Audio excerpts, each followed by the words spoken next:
Në politik, gjërat nuk janë gjithmonë ashtu si duken ose si thuhen, pasi shumica e gjërave ndodhin në prapasken dhe për to nuk flitet kurrë. Flamur Noka është doktori numër 2 i Partisë Demokratike pas Sali Berishës. Më herët ai ka ushtruar profesionin e mjekut, ndërsa sot shfaqet agresiv në parlament e debate, shumë larg sjelljes dhe profesionit që ka patur dikur.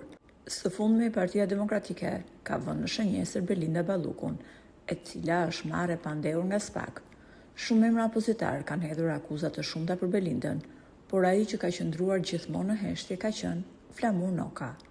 Në asnjë konferencë, debat ose intervistë, ai nuk ka pranuar të flasë asnjë fjalë për Belindën. Edhe pse kolegët e tij si Gazbardhi flasin me akuza konkrete, Flamur Noka gjithmonë hesht. Por si shpjegohet kjo heshtje e Nokës? Pse nuk ja përmend ai emrin Belindës? Çfarë lidh Nokën me Belinda Ballukun? Burime pranë Partisë Demokratike janë shprehur se në rastin e Belindës, Flamur Noka është vënë në një pozitë të vështirë. Kjo pasi djali i tij është shok i ngushtë me djalin e Belindës dhe në kushte të tilla ai ka bërë një hap pas. Noka ka thënë se përveç faktit që jemi në politik, jemi edhe njerëz. Unë nuk mund të flas për Belindën, ndërkohë që djali im është shumë shok me djalin e saj.